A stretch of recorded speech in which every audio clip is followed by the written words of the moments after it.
The wise men and the wise women of our people believed that ours was not the only world in which intelligent creatures are to be found. Ours was not the only world in which the song of life is heard. The wise men with the grey beards and the wise women with the grey hair used to say this, and I heard them again and again in my long journey of initiation. It is an insult to believe that God, the great planter of life, only planted life upon this, our shabby little world. No, there are other worlds besides ours. There are other worlds beside our Mother Earth, upon which life exists. The Africans even went on to describe 14 of these worlds. And these worlds are very amazing and amusing in the way they are described. It is said that most of these worlds do not have oceans as our earth has got. Some have got huge freshwater lakes which are as big as seas, but no oceans. It is said that only 2 worlds are covered with salt water. The first one is the world of the normal, which dances around the star which white people call Sirius.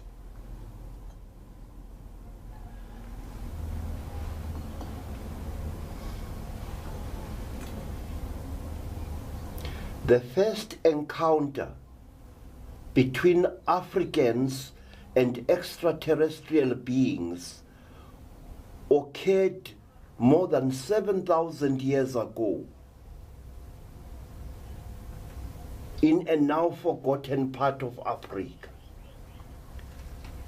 Out of the skies, we are told, there descended a fearsome object, a huge spherical object with many things protruding out of it. This spherical object descended to earth with a sound like 1,000 thunderstorms. And it settled in a valley, we are told. And immediately that valley was mysteriously filled with water. Water cascaded from the slopes of the surrounding mountains. Waters burst forth from rocks where no water had been before. And the water roared down the mountain slopes to fill the valley in which the strange object was. It is said that a number of days went by while the object floated in this new great pool of water. The people were amazed. The people were astonished. The people were afraid. But something kept them coming to that spot until hundreds of them were gathered upon the tops of the surrounding mountains, upon the slopes, behind great rocks and under trees. It is said that a door opened in this strange metallic sphere, and out of the sphere there came a long line of strange creatures that walked like human beings, creatures that had webbed feet and webbed hands, creatures that had the faces of fishes but the bodies of human beings. It is said that these creatures walked down the gangplank very painfully. Each one of them was carrying a stick at whose top a light shone. Green lights, yellow lights, red lights, and violet lights. It is said that the leader of these amazing scaly creatures wore a crown around its head from which blazed a stone even brighter than the sun itself. And the leading creature stood on the gangplank while its followers swam in playful circles around the huge spherical craft. The leading creature lifted up its stick and its right hand, and it addressed the people as follows. People of this world, we are the Numu people. We come from the land of the star of Kiridahu. We come from the star you know as the star of the red dog. Listen to our words, because we have been sent by a very high one in a high place to make certain truths known to you. The people listened spellbound as the strange creature spoke. It spoke for days, we are told, telling our people about the mysteries of the cosmos. It spoke for days, we are told, telling our people about the mysteries of creation. The creature told our people that the race of humanity was once great amongst the stars, that human beings were once the leading race in the great cluster of stars, the galaxy.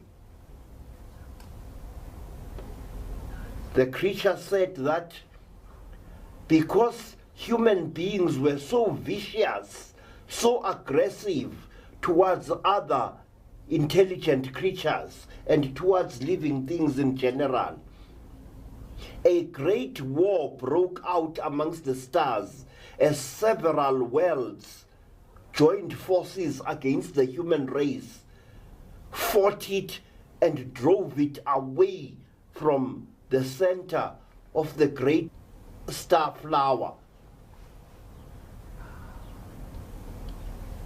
to seek refuge in this forgotten world of ours. The Numu or the Numu or the Nomo told our people that there were many races amongst the stars, races of living beings who were afraid of us human beings, who kept us under constant observation to ensure that never again do we become a threat to other intelligent creatures amongst the worlds. The Numu or the Nomo told the people that if we human beings could get rid of hatred, if we could get rid of war, if we could get rid of disease, if we could get rid of selfishness,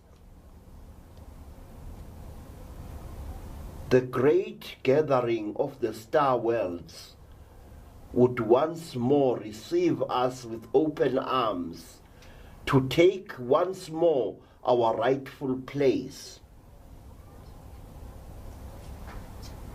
in the great kingdom of the worlds.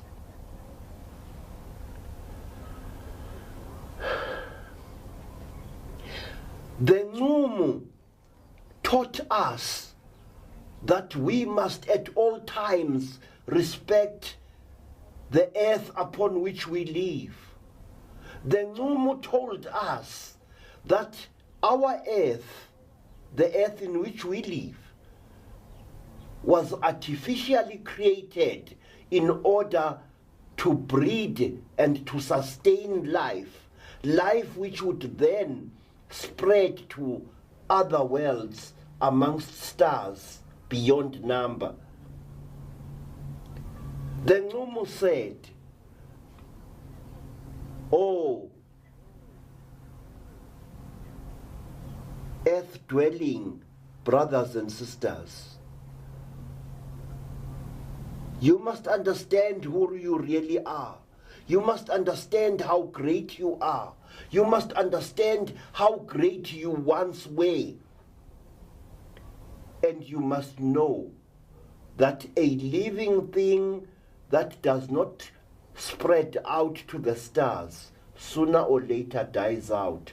And that if you do not follow us into the dark spaces above, you shall exterminate your earth and eventually shall exterminate yourselves.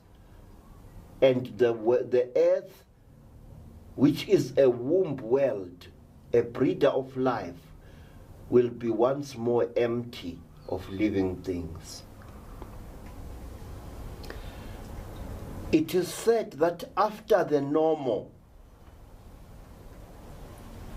had told our people all these things and many more, it did a strange and frightening thing. It produced a kind of device, and it destroyed itself with this device. In other words, it committed suicide. It fell upon the metal gangway, and the others came out and cut it up. It was cut into little pieces, and these pieces were roasted upon a sacred fire. And a number of people, African people, were chosen to partake of a strange feast in which the dismembered body of the creature was ceremoniously eaten both by Africans and by the other Normo. Then the dead Normo was replaced by a female Normo as the leader of the expedition. And this Normo female said that by this gesture do we who come from the star of the red dog seal a pact between ourselves and you human beings. By this gesture do we promise this,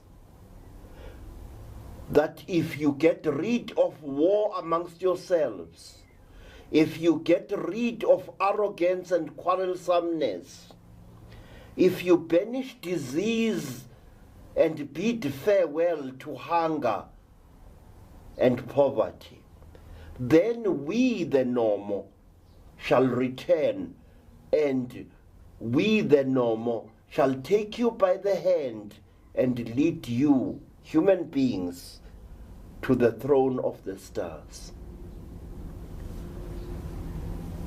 The Normo people were seen once and once only and their ships never visited this earth again. We do not know why. Throughout Africa, amongst all tribes, you find this incredible story of how a strange race of lizard-like beings came to us at the dawn of time and gave us knowledge which was astonishing. These beings left this instruction that although the human being is created to look for knowledge in all its forms, the human being must under no circumstances use that knowledge to destroy the earth in which it lives. The Normo told our people that in the past many million years, tens of thousands of worlds have been destroyed in the deeps of space through the aggressiveness, the stupidity, and the rampant ambitions of the races of intelligent creatures that inhabited those worlds. Take care that you do not, in your search for knowledge, destroy the earth which is your mother, said the Normo. The Normo's words made a lasting impression upon African people throughout Africa. Africans were not the stupids that some people today believe they were. Our people had knowledge of many things that they are not today given credit for by the world. But they kept that knowledge within very strict restraints. They knew about wheeled vehicles. They knew how to make a wheel, and in the language of all tribes throughout Southern and Central Africa, we have a traditional name for a wheel. In Zulu it is called isondo, the rolling bringaniera, the rolling object that causes another object to come closer. Then why did our people not build wheels? The answer is very simple.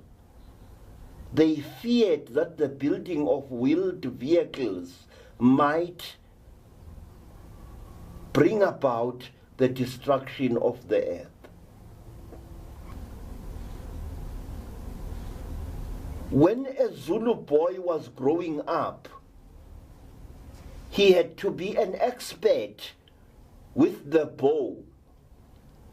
He had to be able to use the bow and the arrow to survive in the bush. He had to be so good as to be able to bring down a running guinea fowl with one arrow at 20 paces or more. But the great laws of the Normo forbade the Zulu people from using bows and arrows in battle, even against an enemy armed with muskets and rifles, as the white settlers were. The laws of the lords of the Red Dog Star forbade us from killing our enemies with impersonal weapons. Our people knew about microscopes. This disc here has got tiny holes in it. These holes were filled with fresh water by the wise men who owned this necklace before me. And looking through this hole, when it is filled with water, at an object, the magnification is amazing. Our people could see germs. They could see bacteria. And they gave it a name, and they saw it through microscopes such as this. Now, when Zulus saw germs, they called them amagciwane, the most ultimate animals, the tiniest living animals. When the Basotho people saw germs through their water drop microscopes, they called them dinonokana, the tiny creeping tormentors. And when the Shangan people of Mozambique and the Eastern Transvaal saw germs, they called them ntsongana. But they were forbidden by the great laws of the stars from using this knowledge in the same way that Western people have used their knowledge. You had to know certain things. You had to be aware of them. But God have mercy upon you if you tried to build them. Then you were executed by the king without mercy at all. The necklace that I am wearing now, which is known as the smaller necklace of the great mysteries, was made by a Bapedi family in the northern Transvaal just over 500 years ago.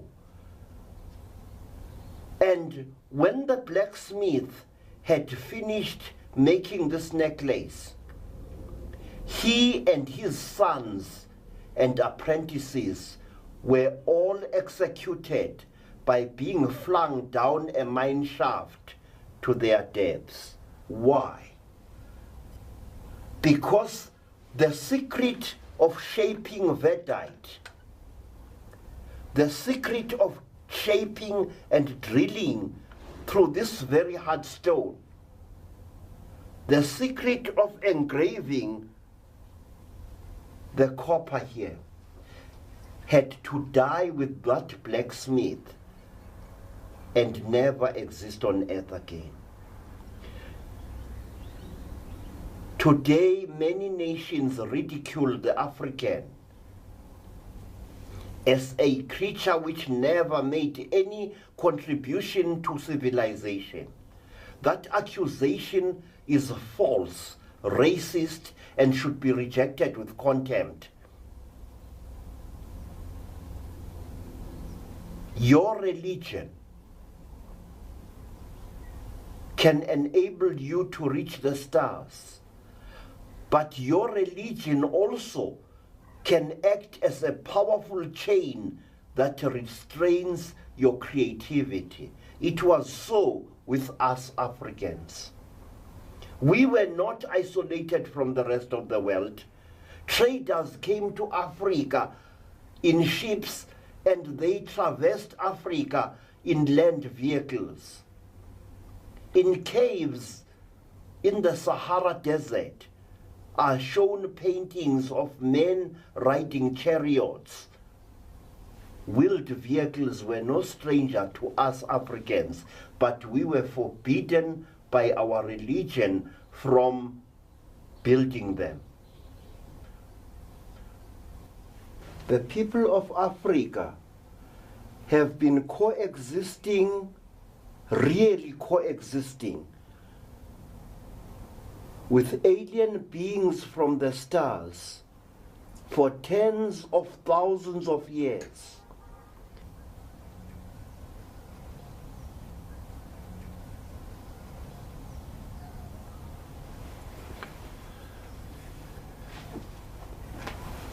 In South Africa, there is a tribe of people who are known as the Mandebele people. My student Nobela here belongs to this great tribe, who are an offshoot of the Zulu people. The Mandebele people pay great honor to this creature, a creature which they say controls the weather of our world. This creature comes from the stars, which the white people call the Orion constellation, and a constellation which we Africans call Ubejana, the rhinoceros. The Mandebele people say that on wells in that constellation dwell these sacred women who are known as the Amagalube or Amagulube. One other people which honors these people from the stars is a very interesting race of people whom you find in the Zambezi Valley, people who are called the Bantwana people. These people are unique in all Africa in this, that whereas each one of them has got 5 fingers in either hand, they have only got 2 toes on either foot. Anthropologists call them ostrich people. We call them the children of the rhinoceros stars. These people are one of the tribes in Africa which claim direct descent from star beings who came to earth, we know not when, and who mated with African women. Star beings which, we are told, only had 2 fingers in either hand and 2 toes in either foot. We are told that the Bantwana people, with their 2 toes on either foot, are so because they are directly descended from these long forgotten star beings. The word Kariba is the local corruption of the word Galube or Gulube. And the people of Kariba, the Tonga and the Tonga Ilas, also honor these creatures, the Galube. They believe, like the Mandebele, that these creatures control the earth's weather. That if the rain falls, it is because they, by some magic means, have turned it on. If there is a drought, it is also believed that the Galube are responsible. So closely did Africans coexist in many parts of Africa with these creatures that at one time it became a fashion for kings and queens in these countries to try and make themselves look as close to the Galube in appearance as possible. The kings of these peoples used to wear headdresses which were round to give their heads an appearance of being larger than they really were. And they used to paint their eyes with black paint to make their eyes long and slanted and large.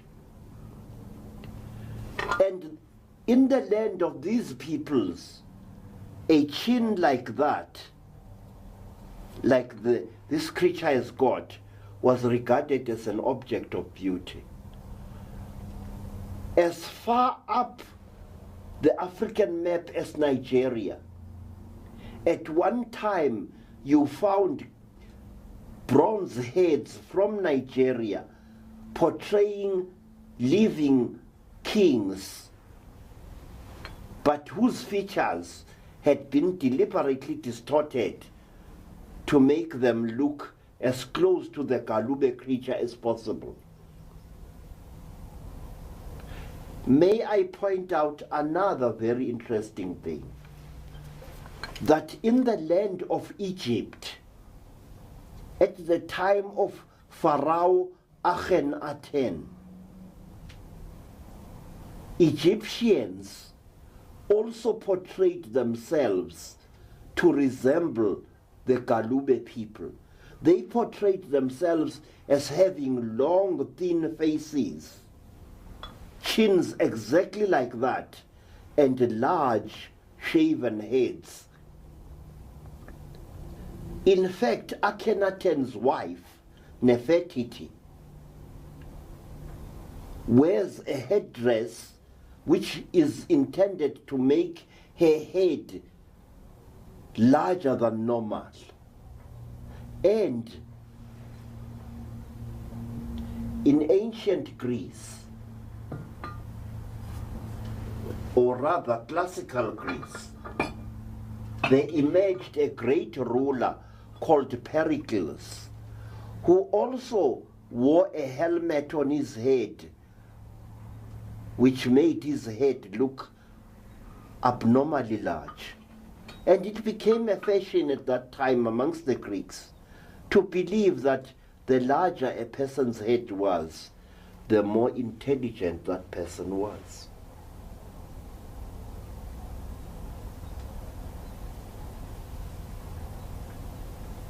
Our people say that whenever we need rain, we must direct our prayers towards the Orion constellation. We must at all times keep praying for rain and for a good harvest. Because the moment we stop praying, the sacred Galube women will think that we no longer need rain, that we have reached that stage of our development when we no longer need rain at all and no longer need to eat food.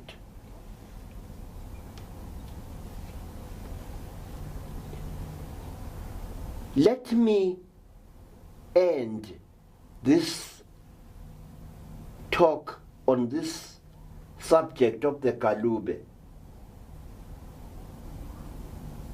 that at one time I and a number of men and women in the land now called Zambia saw one of these sacred creatures. We had been called that there was a strange creature walking around in a certain place near the Kafui River. The creature looked as if it was lost, or rather, it looked as if it was looking for something. And because whenever such an apparition makes itself visible, people immediately call a medicine man or woman or a number of them. We were called there. The creature was tall, just over 7 feet high. The creature was definitely feminine. It had a long neck and a very large hairless head. The creature had very long, slender arms, but it wore a long robe which hid its legs.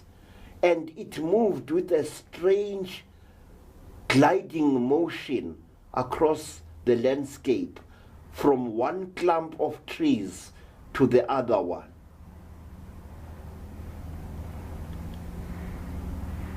The creature had a bluish gray skin.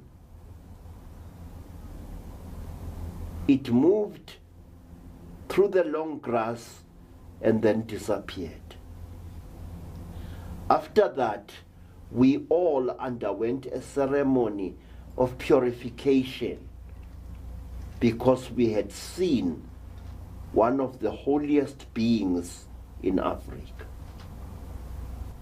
The most hated, most despised, and most feared star creature in all Africa.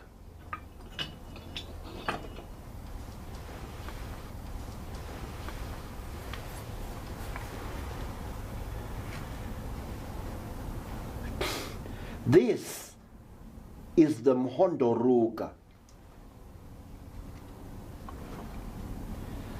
This is the creature which our people believe is the very personification of cold-blooded destructiveness and evil. This creature is completely alien. It has no limbs worth noting. It has no legs. It has no features that we can recognize except a pair of fearsome eyes on either side of a strange snout.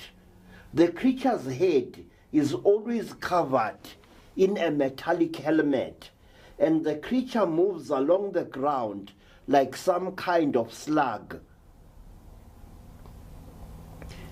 Its forepart lifted above ground, about 9 feet above ground, and its hind part dragging like a snake behind it.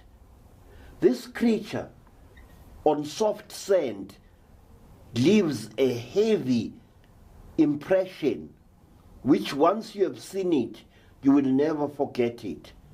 The creature is very heavy because where it has moved on soft sand, it leaves a mark, and I've measured it, a groove exactly 18 inches deep. This creature is utterly merciless.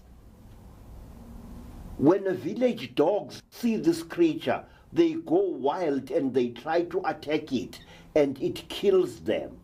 How it kills them, we do not know. But a dog which has been killed by a Mhondoruga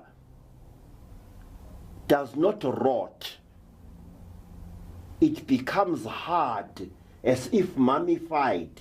In fact, it is almost as hard as fiberglass. The dog becomes a hard shell which makes a hollow sound when you strike it with a stick or with your knuckles. In the course of my career as a Sangoma, I have seen 4 dogs which the Mhondoruga has killed.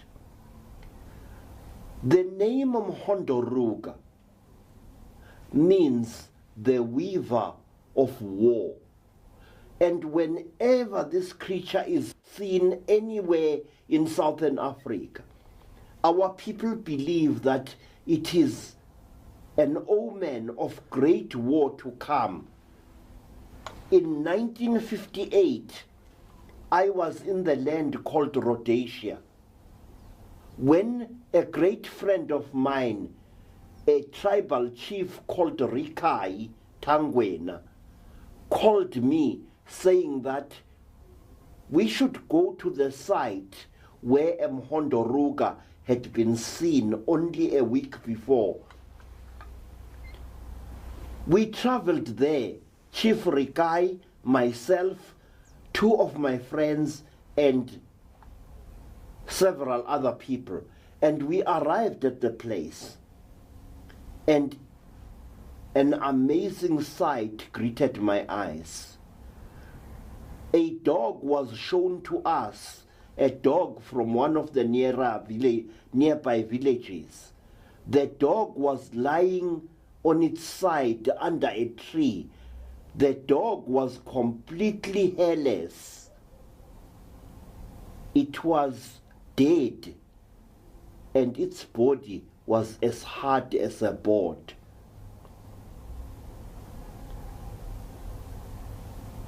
As we moved through the area where the Mhondoruka had been seen, I noticed that all the trees around there, as well as the grass, were burnt. Leafless skeletons, their branches lifted towards the skies in mute appeal, and that every tree around there had not been burnt black, but had been burnt white. If you broke one of those trees, you found that the tree had been burnt white to a distance from the outside, and right at the core of the burnt tree was black. Everywhere there was ruin and desolation, and everywhere you could smell a horrible stench, a stench that I cannot describe, a stench that was not of this world, a stench which, once you smell it, you will never forget. A horrible stench that made your eyes run and your nostrils to be blocked. That was the kind of stench we encountered there. And we scouted around the place, and we saw the great trail that the Mhondoruka had left. And we saw depressions in the sand, as if some kind of flying object had landed there, leaving 4 deep, round depressions about the size of a football in the soft earth. And the people with me, the people of the Mashona as well as Makaranga nations, told me that this meant that a great war was going to break out in Rhodesia, and they were right. Our people were in contact with these extraterrestrial intelligences, and what is more, that these intelligences, which are not, I repeat, not the figments of somebody's imagination, have made a dramatic impact on African culture for hundreds, if not thousands of years. I have spoken about the sacred creature known as the Nomo. I have spoken about another sacred creature known as the Galube. Now, let me speak about a few more of these remarkable entities from the stars. And I shall choose from this group of little sculptures that I made. I have chosen this fellow here. Now, this creature is the most comical, most amusing and amazing space creature known to us Africans. It is well over 12 feet tall. It is very thin. It has got a pointed head and very ridiculous looking features. This creature has been seen all over Africa by thousands of our people, and it has been seen by thousands of our people over many, many, many, many decades and centuries. The Zulu people used to mistake this creature at first for a ghost, and so they called it Mungwi, which means the dead person. One day, King Shaka, that very aggressive emperor of ours, saw a trio of Mungwi shadowing him and his army while he was moving south towards the land of the Pondos, just beyond the Umzimvubu River. King Shaka immediately ordered a butho, that is a platoon of warriors, to give the Mungwis their marching orders. In true Zulu style, the Zulu warriors charged at the tall entities with assegais flashing. The entities paused, grew even taller, and then turned tail and ran. Now, there is nothing that a Zulu loves more than an enemy who runs away. And the Zulus were very excited. With loud shouts of Bayete, they went after the Mungwis, as men armed with spears chasing entities from God knows what faraway star. And when the Mungwi saw that the Zulus were gaining upon them, they stopped with their backs towards the Zulus, and through tubes that protrude between their buttocks, they released a horrible stench, a terrible smell that caused the Zulus to faint. Afterwards, these poor Zulu warriors suffered from cracks all over their bodies, on their lips, between their buttocks, on their private parts, and between the toes of their feet, as well as the fingers of their hands. It took a young healer to save these Zulu warriors. And he was the man who fathered my mother.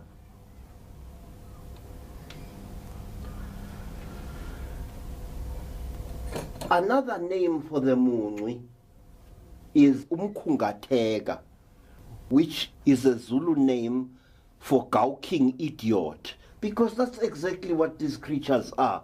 They stare at you like idiots, and when you move towards them, they show you a clean pair of heels.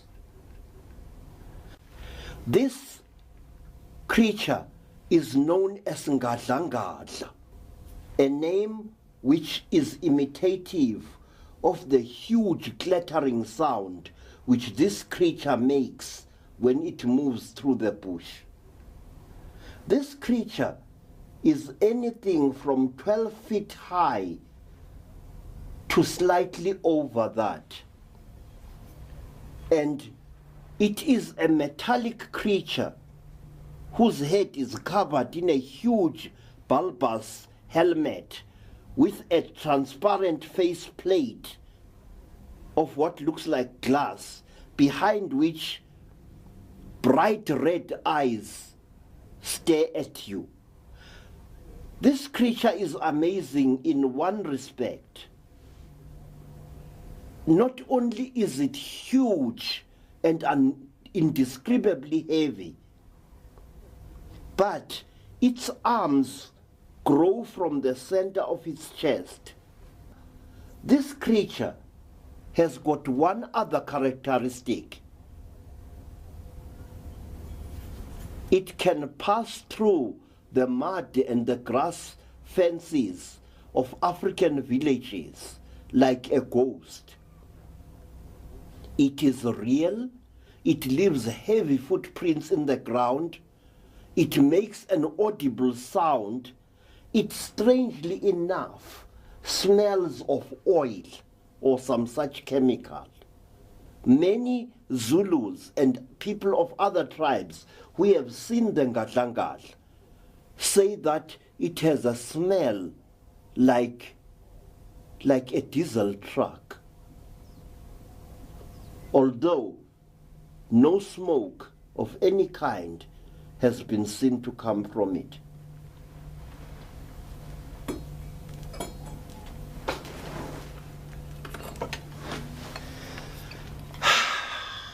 Meet Chimombe, the man of iron. One other extraterrestrial being that has been seen in Africa hundreds of times.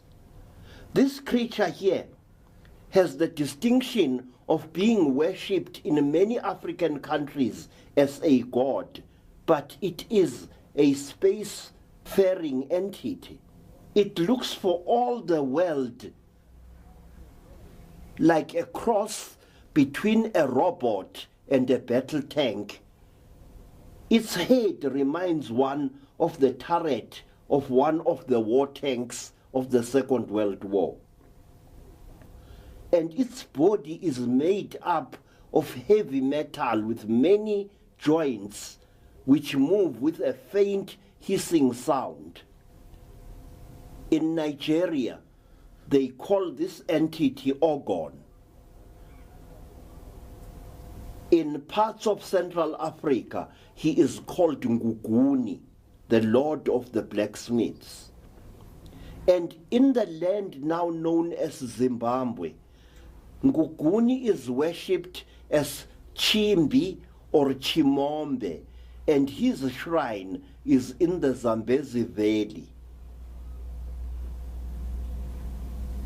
There, in the shrine of Chimombe, you will find black men and women who wear clothes made out of black cloth.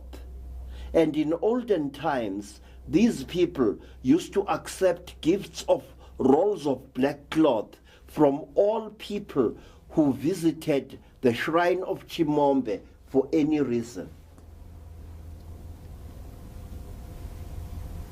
If the priests of that shrine do not trust you, they will show you a piece of metal, a twisted rod of metal which has been driven into a piece of wood, and they will tell you that this is Chimombe. But if you are a traditional healer, a black medicine man or woman whom they trust absolutely, they will fetch from a secret hiding place in the bush the real object which they are the guardians of. This is a piece of metal about half an inch thick and about the size of both my hands placed this way. The piece of metal, and I speak as a person who does metal work of all kinds, the piece of metal that these priests showed me after I had stayed in the shrine of Chimombe's vicinity for a number of weeks and had earned the trust of the priests, is like no metal I've ever seen on earth before. It has a strange soap-like quality. It is silvery red in color if you scratch it, and it is unbelievably heavy. Its structure is very dense, but on several sides it appears to have been fused by great heat. And when you ask the priests there, what is this piece of metal? They will tell you that one day on the southern bank of the Zambezi River, a craft from the stars crashed, killing all its occupants. And that as the craft crashed, it exploded, and bits of it were flung in all directions. These bits disintegrated and bent away on falling to the ground. But this piece, which they are the guardians of, was catapulted from the explosion and fell into the water on the edge, on the sandy edge of a part of the Zambezi River. And the tribes people of that time, so many hundreds of years ago, recovered this bit of crashed starcraft, and they kept it in a hidden place as a sign to whatever gods may have been inside that craft, that we are keeping your memory alive in our minds. We shall worship you even though you died in an explosion of flame. That is the story of the shrine of Chimombe. Now, I wish you, honorable friends, to meet a very friendly gentleman from beyond. This being is slightly shorter than the average human being. It is completely encased in a metallic suit which is of a golden color or a silvery color. The eyes have a strange slanting characteristic, and there is always an odd harmonica-like object stuck to the front of the creature's helmet. There are other attachments too upon the creature's suit, and many people who have been very close up to this creature, people all over Southern Africa, attest to the fact that this creature has only 3 fingers and a thumb in one hand, not 5 fingers, as is the case with us. This creature is a thick-set, very clumsy looking, and whenever it encounters a human being, like most of these star creatures, it puts some kind of hypnotic spell upon that human being, and then very gently it touches the chest of the human being with its hand, which it extends exactly as I have done it here. This is the way we are told this creature communicates with human beings. You will often find this strange gentleman messing about with 2 or 3 assistants like him in goat pens, cattle pens, and fowl runs. At one time, a Zulu householder caught a number of these creatures, and having enclosed one of his cows in a cage-like structure which they were moving backwards and forwards, up and down, as if taking measurements of the cow for some reason. After that, the Zulu told us that cow of his disappeared while grazing with other cows in the bush about a month after this incident and was never seen again. These creatures are often seen also stealing eggs in African villages. They seem to be very interested in the eggs of domestic fowls. Why this should be so, I do not know. But this is something that I have encountered many times in my career as a Sangoma, that strange humanoid metallic entities with spherical heads are often seen stealing eggs in African fowl runs. This creature is known by the Zulus by the comical nickname of Ndeiza, which means Lord Big Round Head. And one tribe in Transkei knows this creature as Mvondini, which means ugly fellow. Now, wait a minute.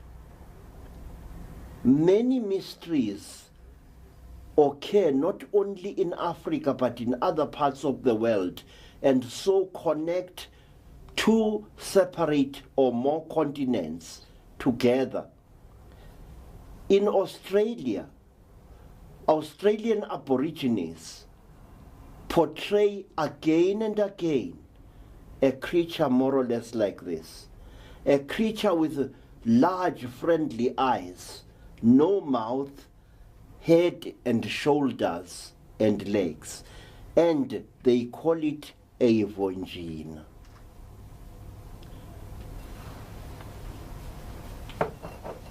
And they say, just as we do, that the Mvonjina is a messenger of the gods who comes from the stars.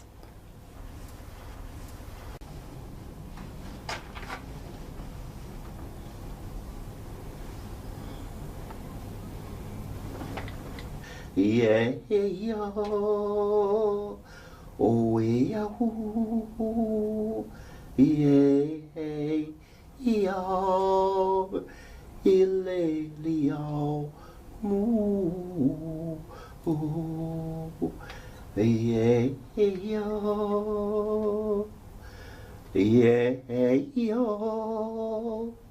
yeah, yeah. Ay lelio Cairo, yeah, yo, oh, osio, yeah, yo, ilelio Cairo, oh.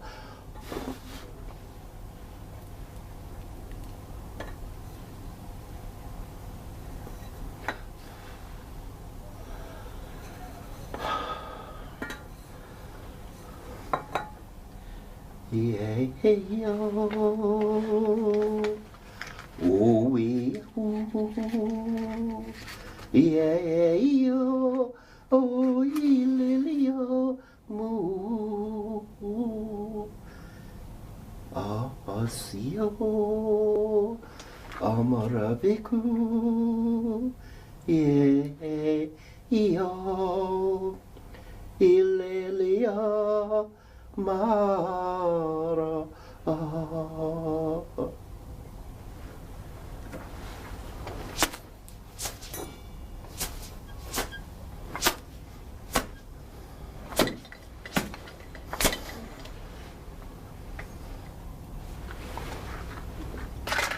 Yeah,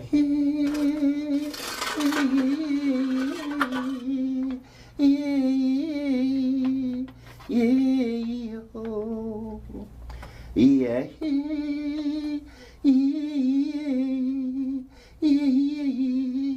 Amaravio, yo, yo,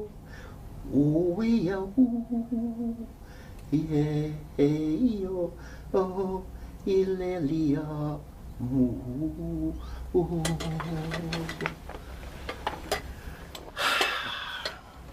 The Zulus say that he who wants to talk about the angry gods must seek the protection of even higher gods. That he who wants to backbite a crocodile must first make friends with an elephant. The thing that I'm holding in my hands here is known as the blade of Shilumi. The hilt is a later addition, but the blade is literally thousands of years old. This thing that I'm holding in my hands has been used in many strange rituals by our people when faced with extraterrestrial intelligences. If a creature from the stars is found dying in the African bush, the law says you must finish it off with this and send its soul off into the great void for reincarnation. One other name for this blade is the blade of Nanana, the warrior goddess who came from the stars at an unbelievably ancient time to fight great battles for African people against demonic entities from the star that white people call Alpha Centauri, which star we call Liitlo Lapiri, the eye of the hyena or the eye of the wolf. But that is another story. I want to issue the following warnings based firmly upon traditional law. When you see a creature from the stars, you must never show fear. They are not like us. They mistake fear for aggression, and they will hurt you or kill you. People in Africa, people overseas, have received burns from these alien beings. Burns inflicted by beings which felt threatened by the actions of the human being concerned. Now let me tell you another story, and I will cut it as short as possible. There was once a young woman in the land of the Venda people. Her name was Nevulana, which means little rain or rain shower. Nevulana was a widow, and her nasty-tempered mother-in-law repeatedly accused Nevulana of having brought about the death of her husband, the old woman's son, through witchcraft. So, very soon, Nevulana found herself an outcast in her village. And she found that she had to do most of the things that she needed for her daily life survival on her own, other women refusing to help her. It was the law and the custom in those days that a widowed person was to receive all kinds of assistance.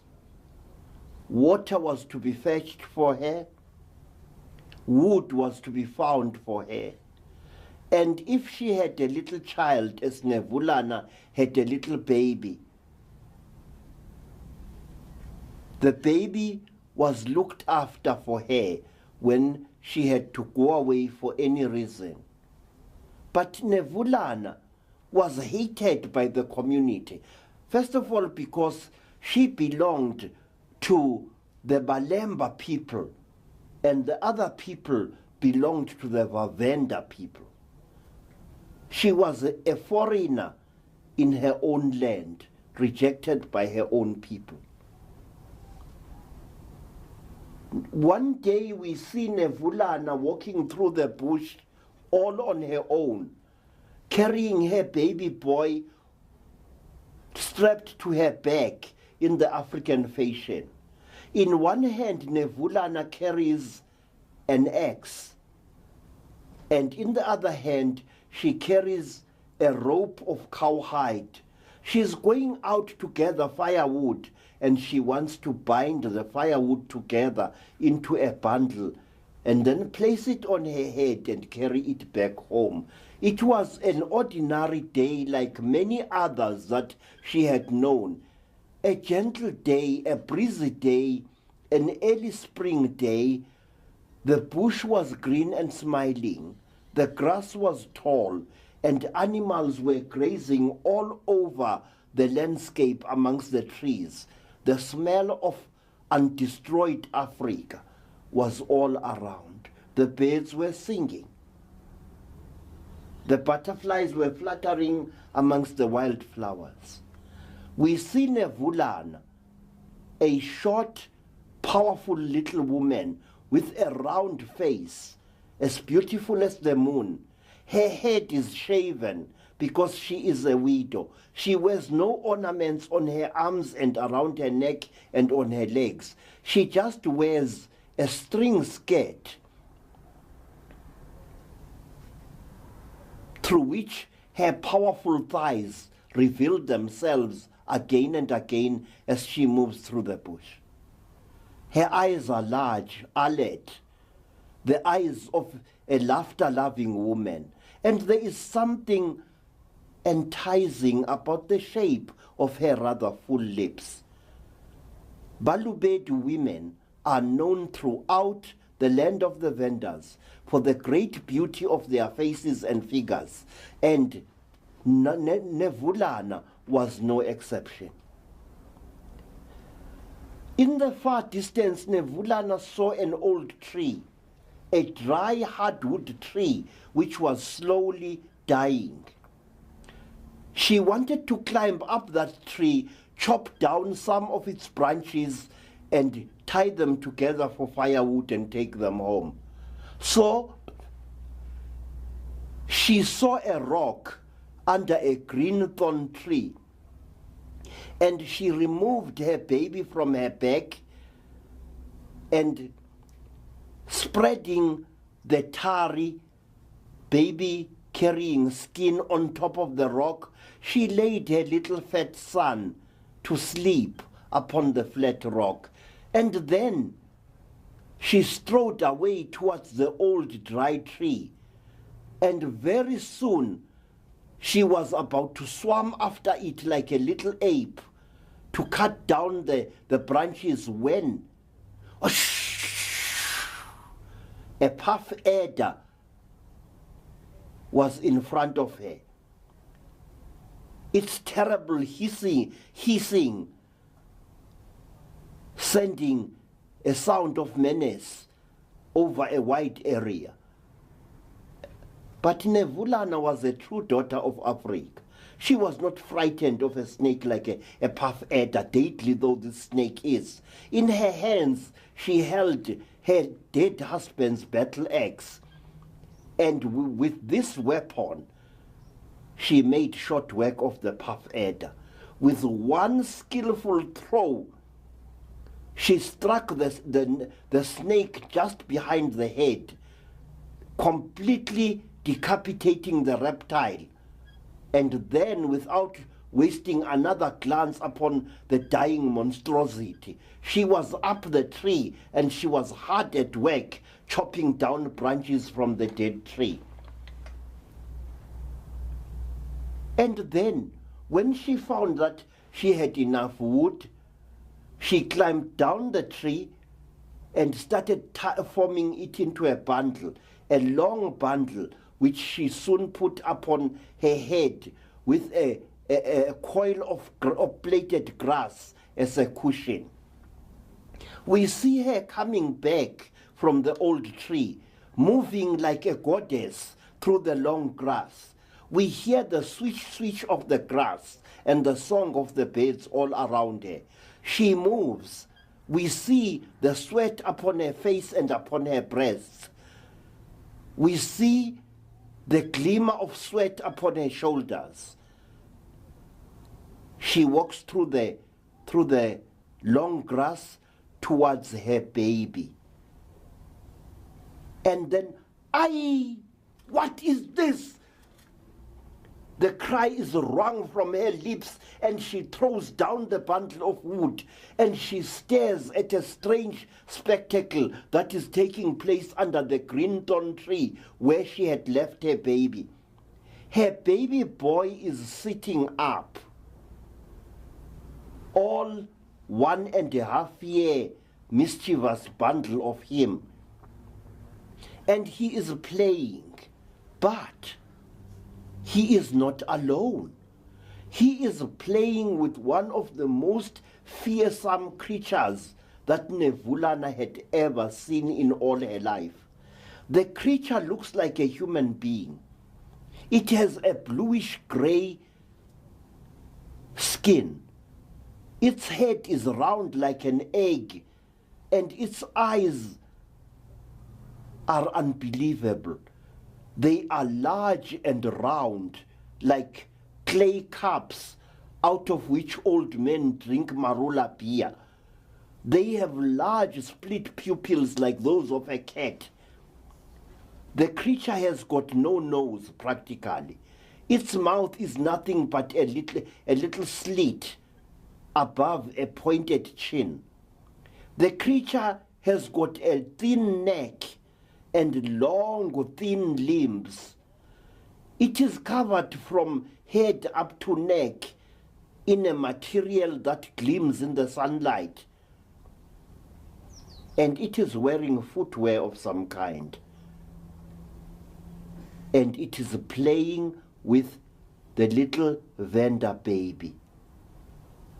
These two very dissimilar creatures are playing with a number of bright stones upon the flat rock.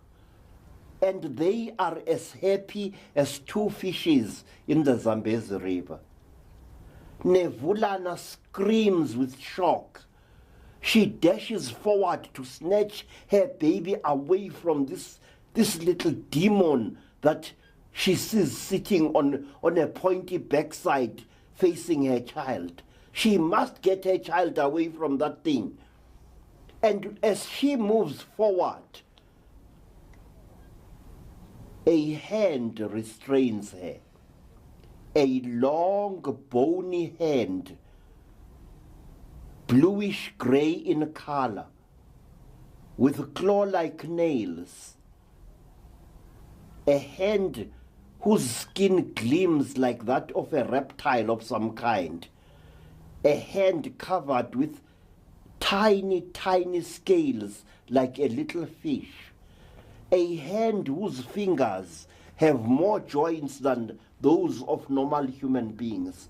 Nevulana nearly fainted when this long alien hand was placed upon her shoulders. But she was a true Balubedi woman.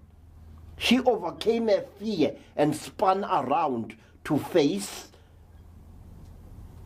a tall creature, certainly a female,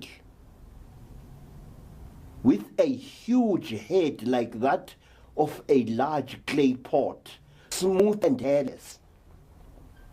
large round eyes, bright yellow with split pupils, stared at Nevulana. A mere mockery of a nose with tiny nostrils, a slit of a mouth in which the Venda woman could read no expression. "Who are you?" cried Nevulana. "What are you? Let go of me." A voice spoke in Nevulana's mind. The voice said, "My sister, please allow our offsprings to play together.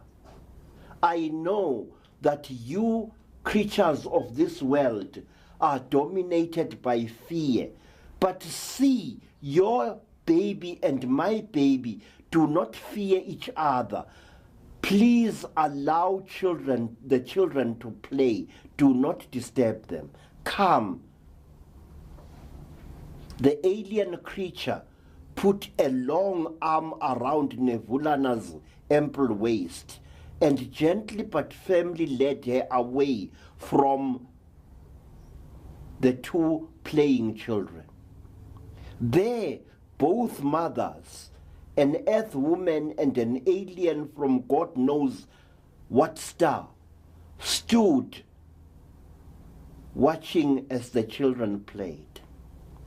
And when the children had played to their satisfaction, when both of them were fast asleep side by side upon the skin spread upon the flat rock, the alien woman moved like a sinuous reptile to claim her baby, her long purple robe swishing through the grass.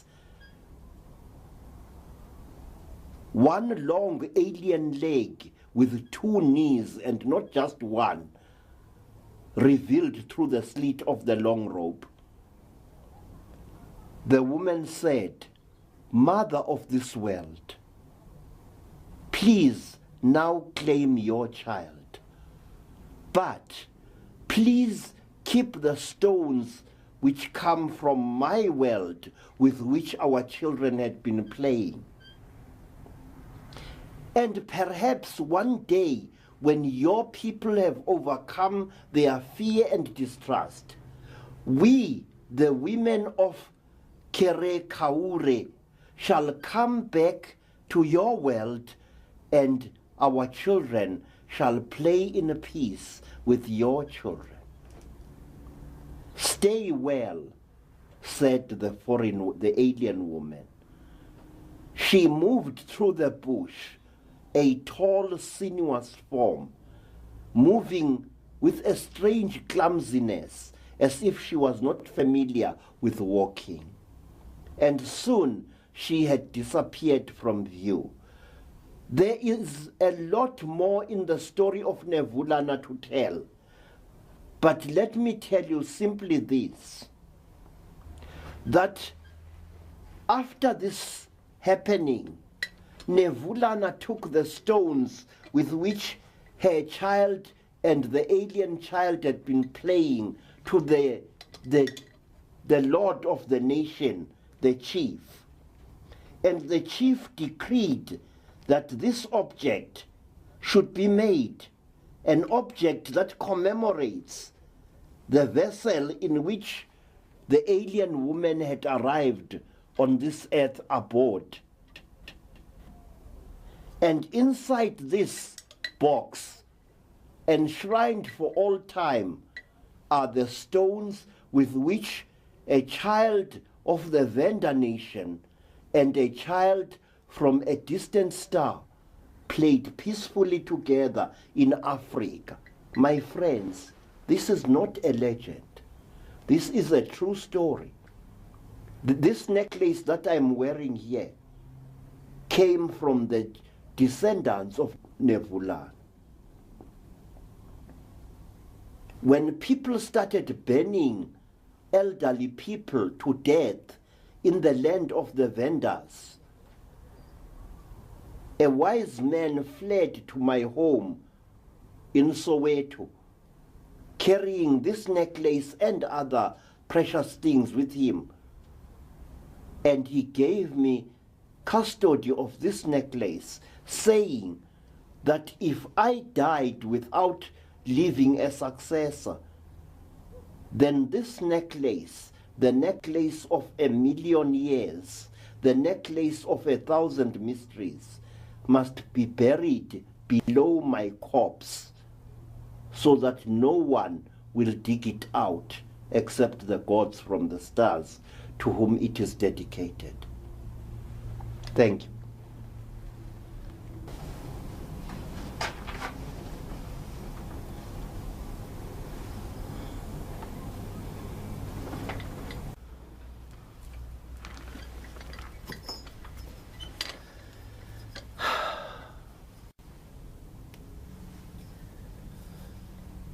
I want you, my friends, please, to have a look at this gentleman here.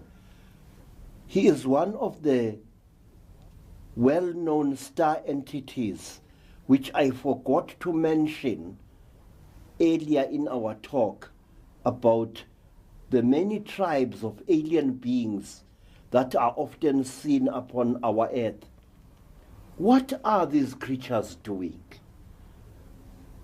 Are they visitors? Are they guardians and protectors? Or are they warders looking, overseeing a prison full of criminals? I do not know, and I will never claim to know. All I do know is that our people were right when they said that there were many other worlds. They counted 14 of them that swim like lost fishes in the dark sea of space, worlds in which living entities exist, entities which often visit our earth, entities of various kinds, ranging from the most grotesque to the most bizarre, from the most beautiful to the most fearsome. This is a very huge creature known by the Zulu people as Isifufufu.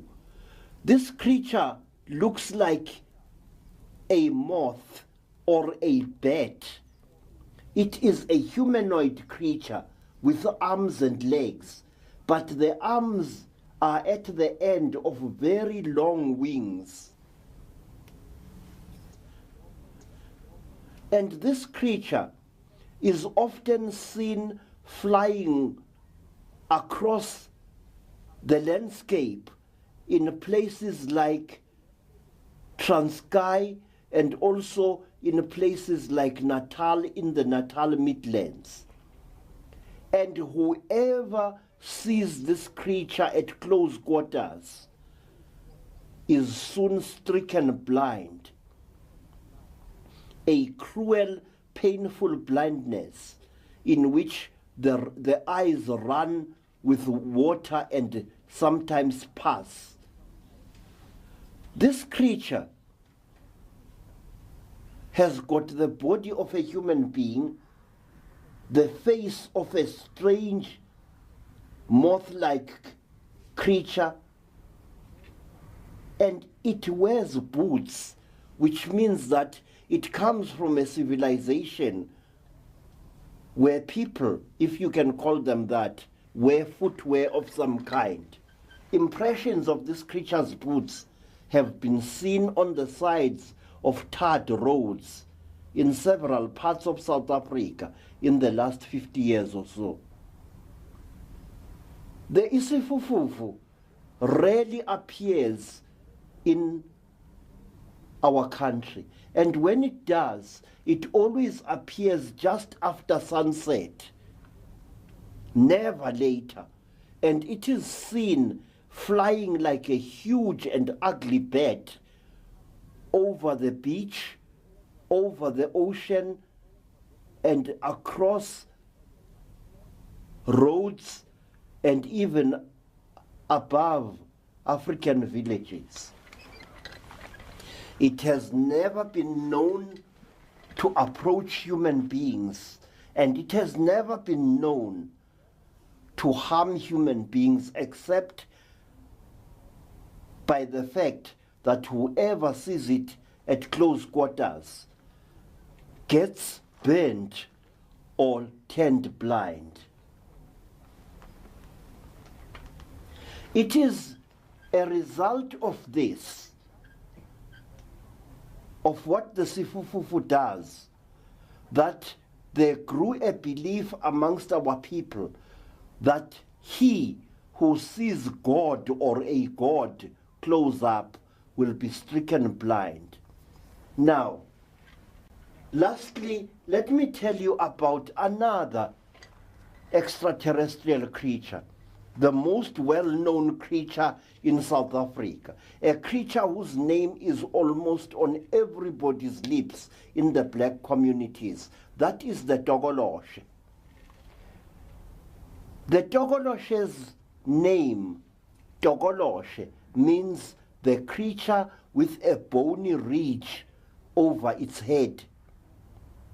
Because a Tokoloshi is a short, hairy, humanoid creature with a face that looks like that of a very nasty-tempered teddy bear. Its eyes are a fiery red, and it has got very long ears, pointed like those of a caracal wildcat, and running from the Tokoloshe's forehead above its eyes, right over its head to the nape of its neck, is a sharp, bony ridge, which it is said will cause the death of anyone touching it. The Tokolosh is extremely aggressive. It loves to waylay and beat up men who walk about at night, and it loves to use the man's own walking stick to beat the stuffing out of him. The Tokolosh loves children. It reveals itself to children and is often found playing with them. But that is as far as the Tokoloshe's good behavior goes, because it loves nothing more than to sexually assault and even to rape women. Throughout Southern Africa, in urban as well as rural areas, our people raise their beds almost 3 feet high above the ground on bricks and on paint tins filled with earth. The reason for this is to avoid being molested by a Tokolosh, to protect the sleeper from mischief done by the Tokolosh. Though why any self-respecting Tokolosh would fail to get at its victim on a bed, I do not know. But what is interesting is this.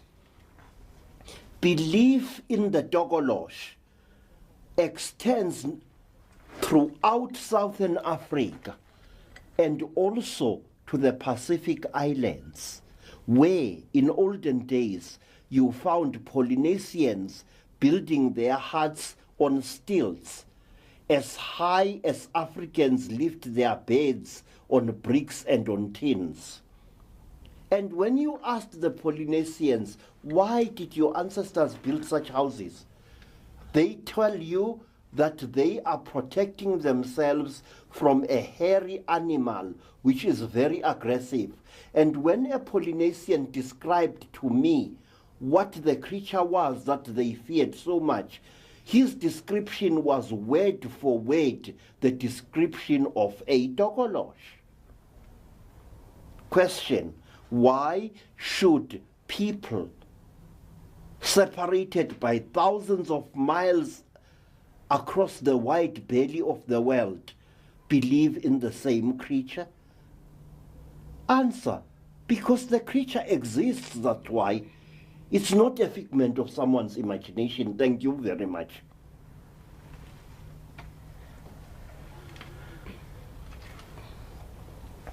Our people say that tokoloshis are in themselves not mischievous, but they become evil, especially when they get under the influence of a sorcerer who then uses them to terrorize people. And in the course of my career as a Sangoma, I have met many people, some of them sporting severe injuries, who said that they had been injured by a tokolosh. And sometimes this injuring by this creature had occurred in front of many witnesses. A person who has been molested by a tokolosh becomes completely mad for about a year or so, and then the madness disappears. Many times, more times than I care to number, in the course of my career as a healer, as a Sanusi and a Sangoma, I have encountered many men and women, some of them sporting quite severe injuries, who had been injured by the entity that we call the tokolosh. The tokolosh always appears after a sipuputega craft, which white people call a flying saucer, has been seen in the skies above the community. Tokoloshes always turn up then in all their aggressive glory. And at certain times, a tokolosh will go out of its way to inflict injury upon children, especially children who have reached or about to reach puberty. A tokolosh will terrorize a whole boarding school full of girls or boys, scratching their backs, inflicting injuries upon the children on their thighs, on their backs, and on their faces and stomachs, injuries that look for all the world as if the children had been scratched by a very aggressive cat. Usually, the scratches show that the creature which inflicted them had 3 fingers on its hand. And when we were young as children, we were often scratched this way, on our heads, tufts of our hair torn off, leaving bald spots, and our bodies itching all over from mysterious scratches which needed urgent herbal treatment to cure, otherwise they turned very, very deadly, septic and deadly.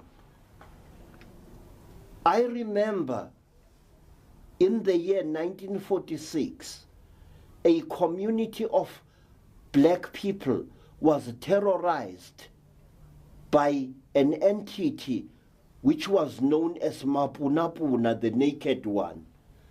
Mapunapuna was a tokolosh with a huge round head and an enormous penis, and he made himself visible to women and to girls, scaring the wits out of them, happy to see them run. What happened to Mapunapuna and where it went, I shall never know. But very recently in South Africa, another extraterrestrial entity known as Pinky Pinky had put in an appearance. And these entities always put up an appearance at certain times when dramatic events are about to take place in the country. I do know from experience that whenever there is there are several sightings of a tokolosh, there is always trouble of some kind in the offing. There was a rash of tokolosh sightings and terrorization just before the Second World War. There was another just before the Durban riots of 1949. And there was another rush of such happenings before the tragic events of Sharpeville in March 1960. And let me tell you this, that just before the Soweto riots of 1976, two Mhondoruka creatures were seen moving through the long grass on the edge of Zola Township, which is part of the great Soweto Township complex. These creatures were seen by over 20 people, some of them residents of the township and some of them mere passers-by. And they were seen in broad daylight in the late afternoon just before sunset. And the sighting lasted almost the greater part of an hour.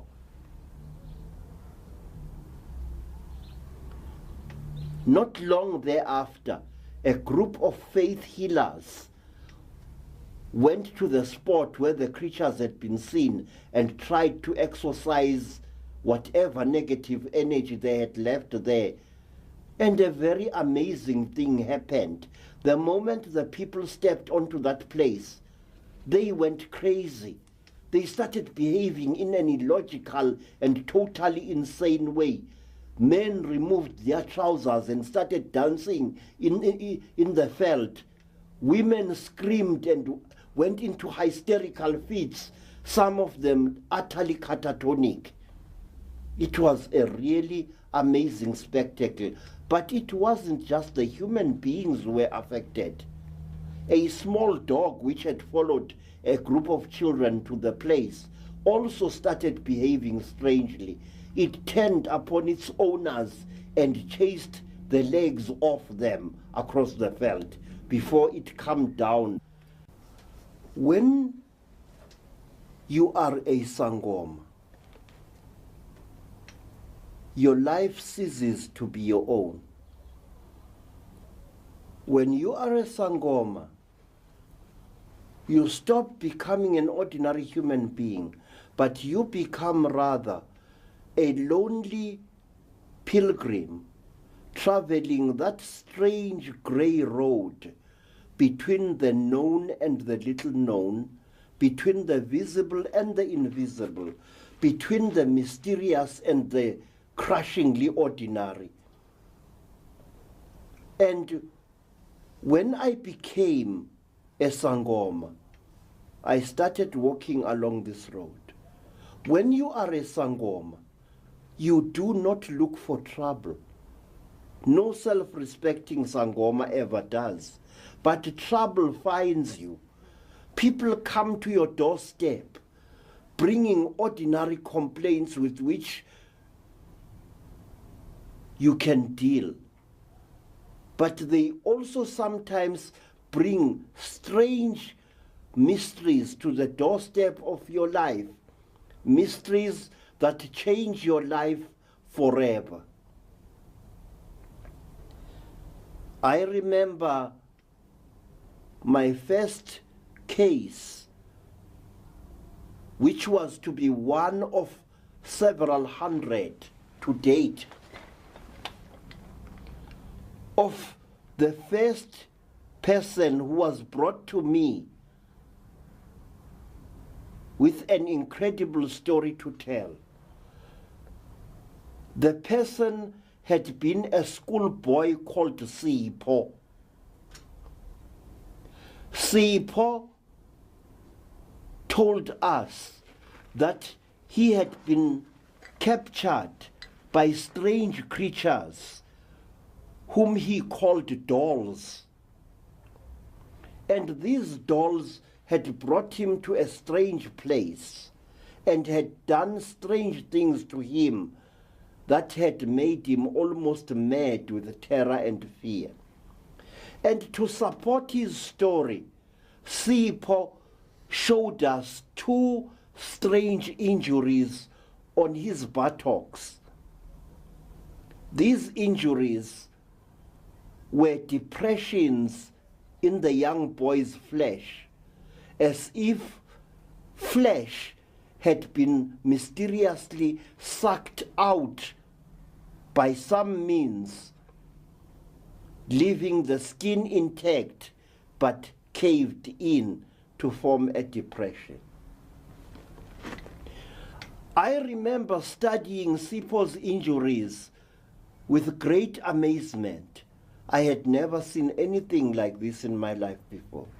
But I was to see many more in years to come.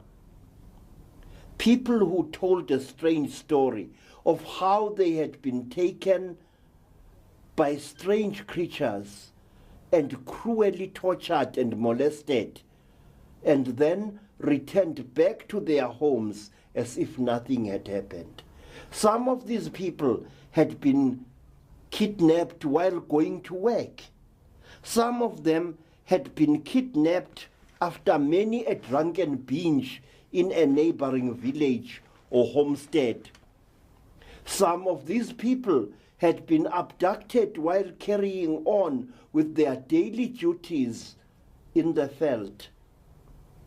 I remember a woman who had lost her job with a farmer who employed her because she had suddenly disappeared from the labor gang while they were out in the orchard reaping oranges, not far from the town of Zebediela in the Eastern Transvaal. The woman had disappeared for a number of days, and she returned with an unbelievable story to tell. She returned with her sanity almost lost and with a number of injuries identical to Sipho's in various parts of her body. And furthermore, this poor woman complained that she had been raped. And to support her story, when I asked a female Sangoma to examine her, the Sangoma found that the woman's female organ inside had been severely lacerated, as if some kind of instrument had been used on her. This woman also suffered from nose bleeding in one nostril only, and she was indeed in need of urgent help. And I thank God that I was able to help this woman and others who had come before and those who were to come after her. But I was always wondering exactly what it is that happens to these people and why it happens to them. I remember when the number of cases I dealt with reached close to 50, I began wondering, what's going on in this world? But I did not have to wonder long. I went to Rhodesia, as it was then called, in the year of our Lord, 1958. I stayed there until the end of 1959. And early in 1959, I went with a relative of mine, relative because his brother had married my sister. We went to the Inyangani Mountains, a range of mountains to the east of Rhodesia. These mountains are very ordinary mountains, but there is a brooding menace about them at certain times of the day. They are mediocre mountains, not as majestic as some of the great mountains I've seen in Africa in the course of my many travels. One day,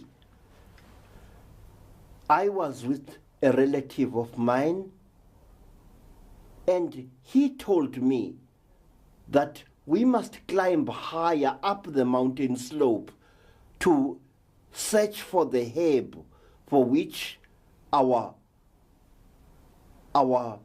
teacher, whose apprentices we were, had told us to find on the slopes of these mountains.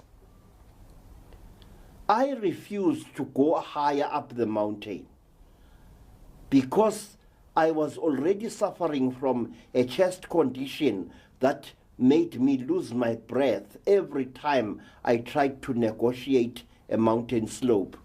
So I stayed on the ground, and I went into dense bush in search of this herb.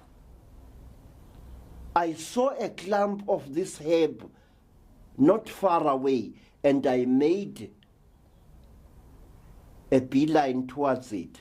I never reached it. A strange blue mist fell all around me.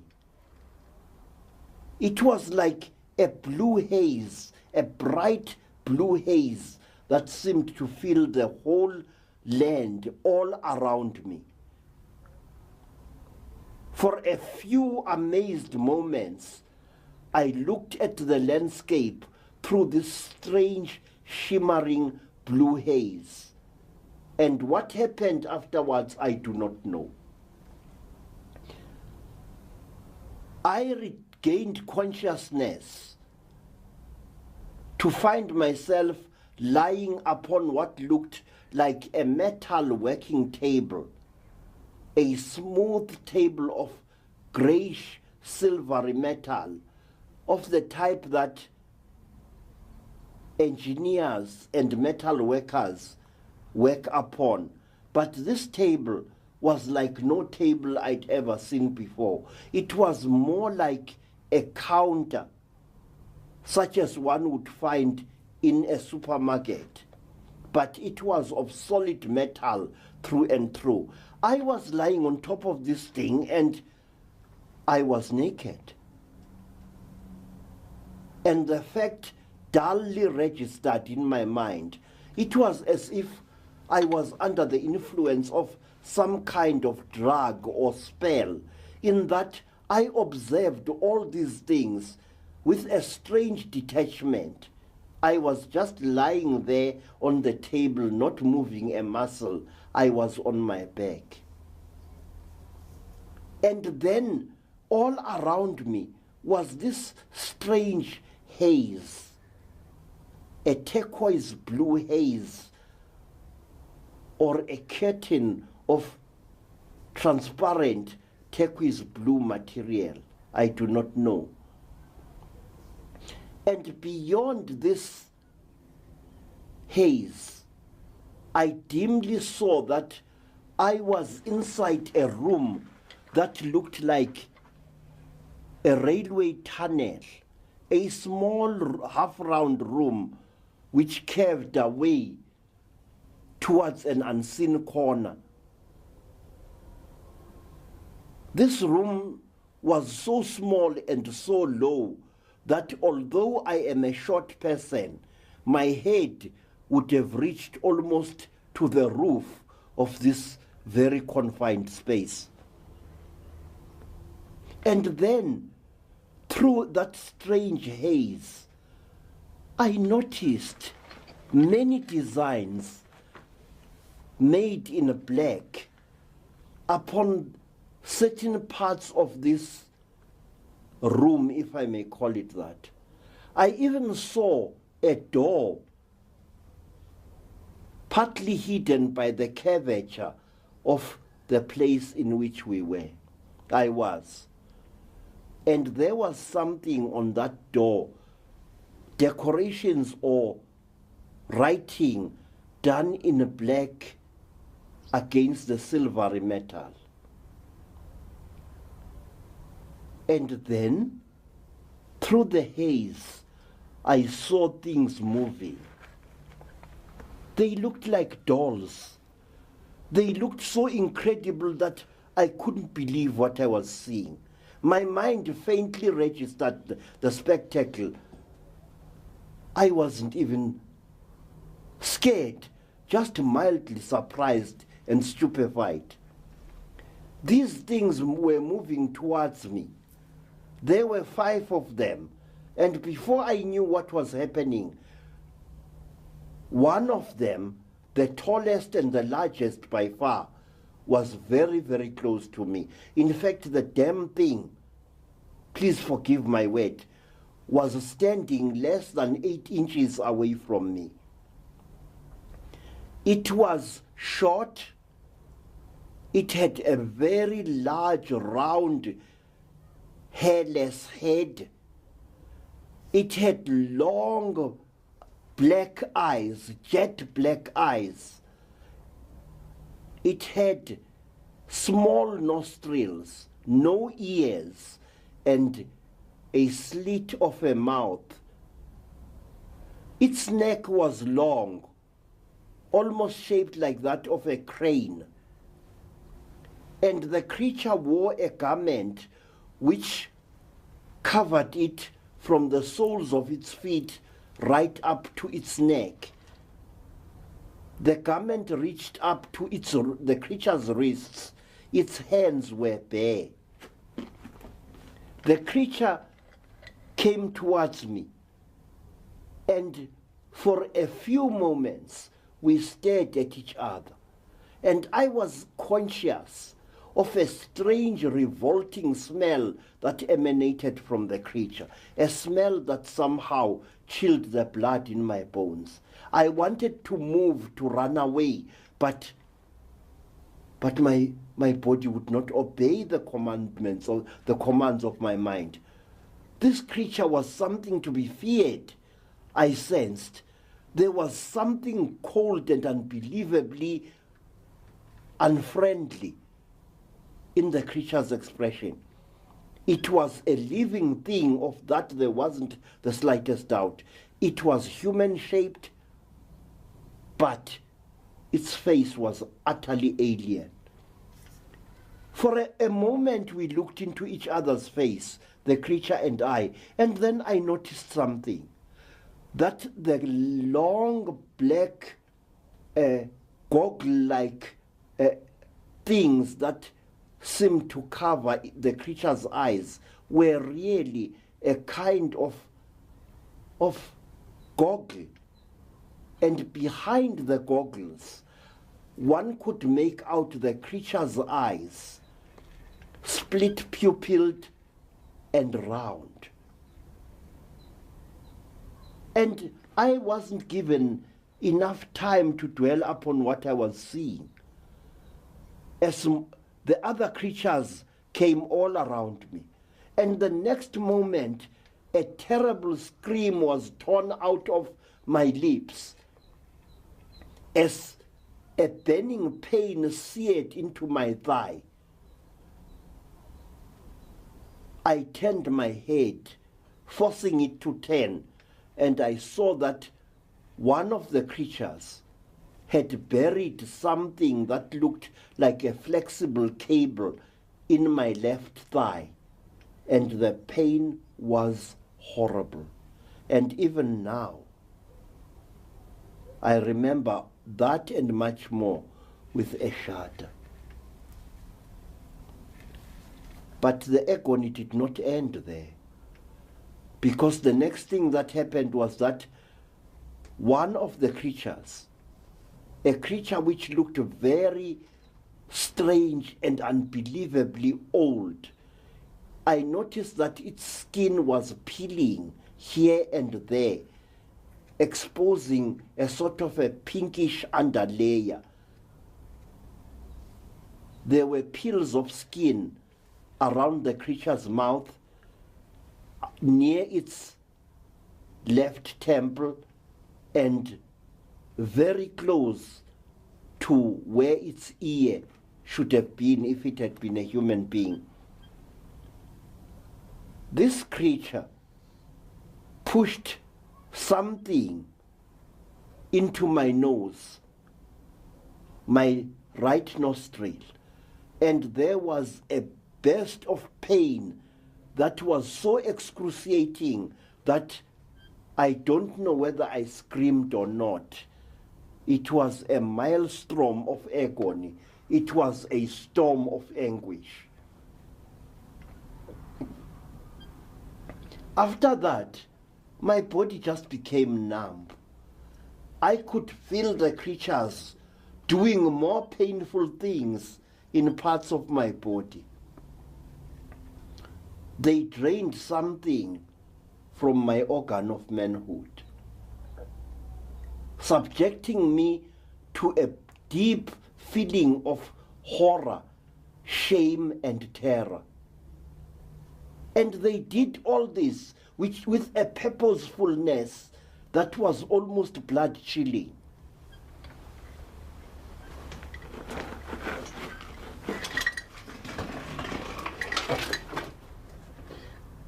And I remember screaming and crying out for my mother.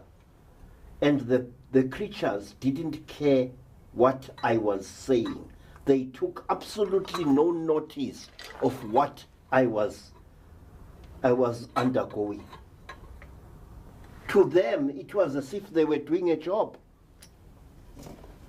Like surgeons dissecting an ugly monstrosity on some table. To them, it was a duty of some kind, a duty which was attended by a desperation and an efficiency that was literally out of this world. I remember, after what seemed like an eternity of hell and pain, I remember that the leading creature placed its hand upon my mouth, patting my open, screaming lips again and again, none too gently, as if to say, please shut up, you stupid ape. Can't you see we are busy?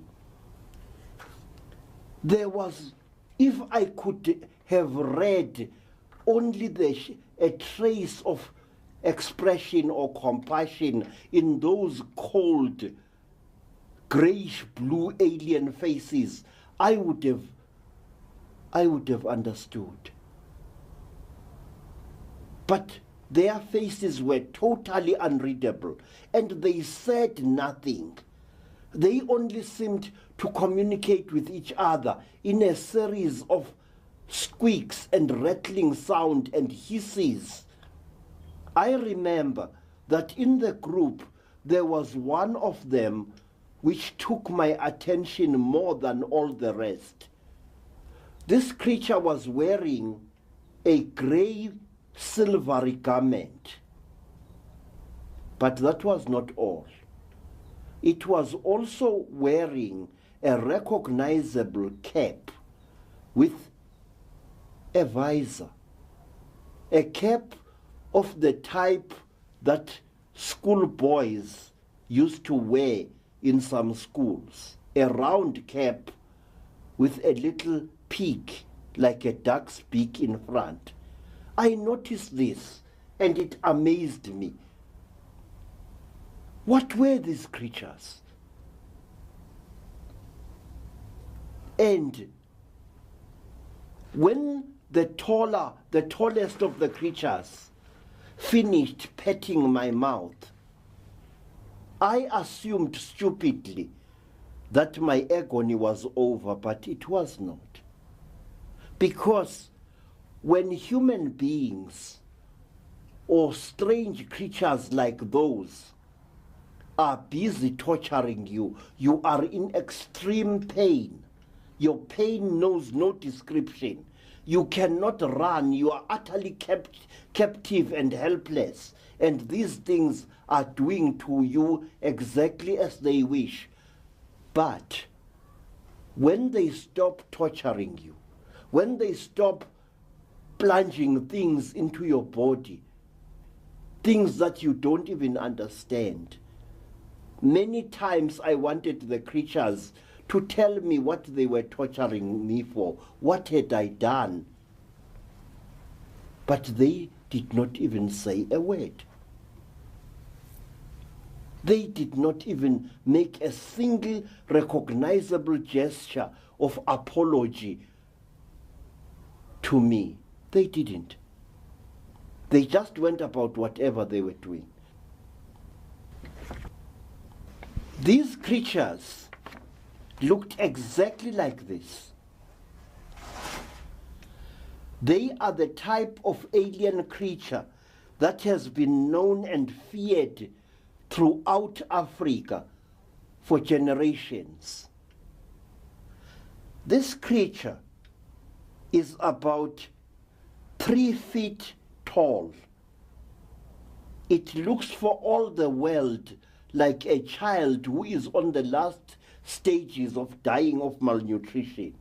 It looks exactly like this, and it has a strange smell which once you smell it, you shall never forget it. This creature is known by the Zulu-speaking people of South Africa as a mantindane.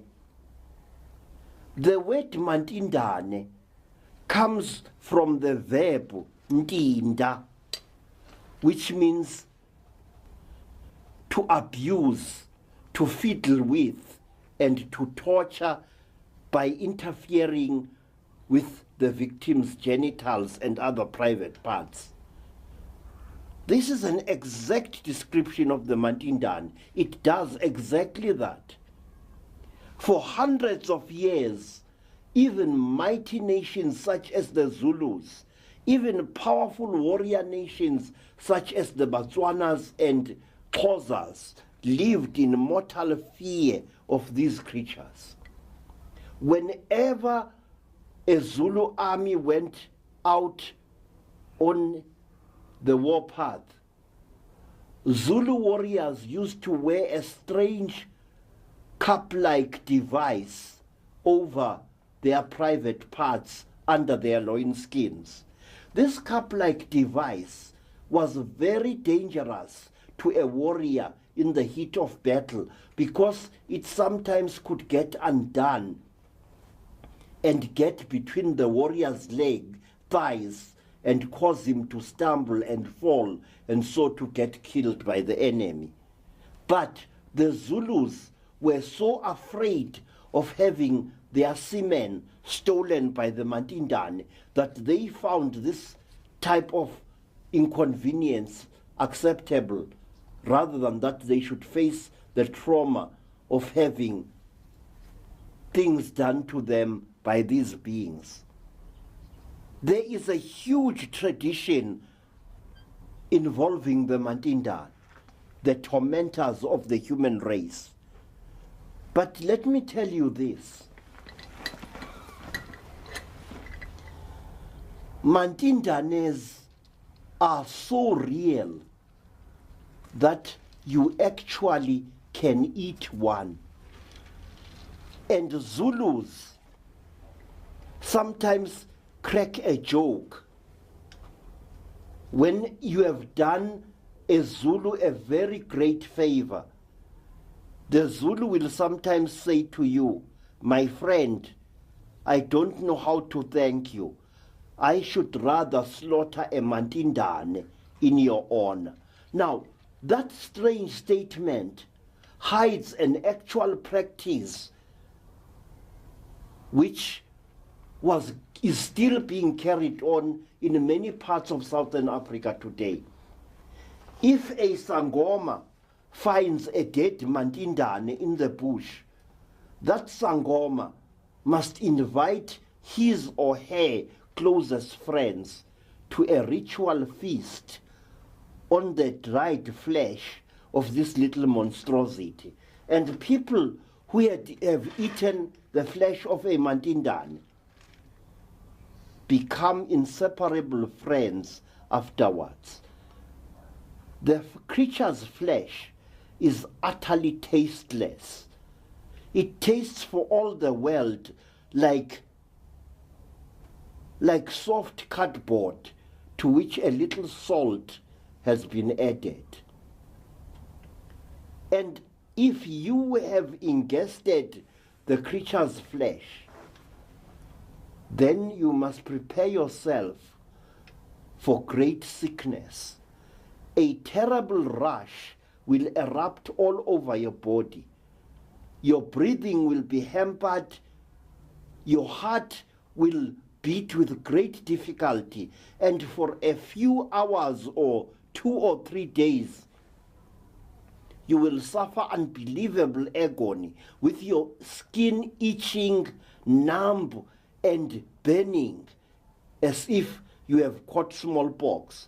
And you will come within inches of death itself, an agonizing death.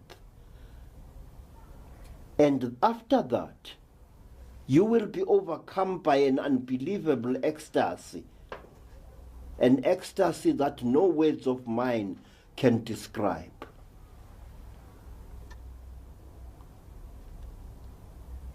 My friends, there are very great mysteries in Africa, and they are still there. They are still going on even as I speak to you. I will not dwell on this subject much longer, but let me tell you this, that after the Mantindane had finished torturing me, I assumed that my agony was at an end, but I was wrong. Because out of somewhere there came a very, very strange creature.